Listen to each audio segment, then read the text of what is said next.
Russia and Ukraine agreed to exchange more prisoners of war and return the bodies of 12,000 soldiers after peace talks in Istanbul on Monday. The warring sides met for barely an hour for only the second such round of negotiations since March 2022. But there was no breakthrough on a proposed ceasefire, which Ukraine, its European allies, and the US have urged Russia to accept. Russia says it wants a long-term settlement rather than a pause in the war.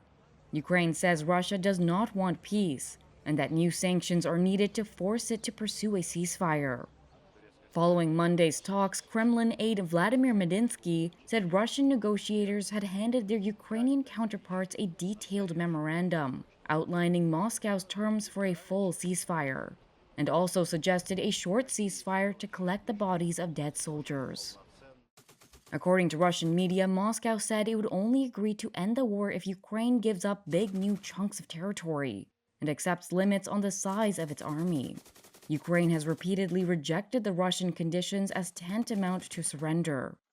Later, Ukraine's defense minister Rustem Umerov provided some details on the negotiations. Only during the discussion today, Russians handed over its document to our delegation. Our teams will take a week to review the documents, and then we can coordinate further steps. On release of prisoners of war, we agreed to focus on specific categories rather than numbers. We agreed to exchange all for all, seriously wounded and seriously sick prisoners of war. Second category is young soldiers who are from 18 to 25 years old, all for all. Also, we agreed to return 6,000 to 6,000 bodies of fallen soldiers. Children. We have provided the other side with a list of several hundred Ukrainian children who were deported to Russia.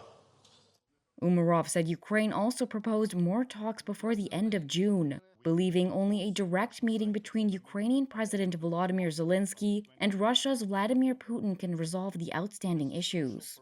Turkish President Tayyip Erdogan hailed Monday's talks as a great meeting, and he expressed hope to bring together Putin and Zelensky for talks in Turkey that could also include US President Donald Trump. Both Ukraine and Russia, for different reasons, are keen to keep Trump engaged in the peace process. Trump has said the United States is ready to walk away from its mediation efforts unless the two sides demonstrate progress towards a deal.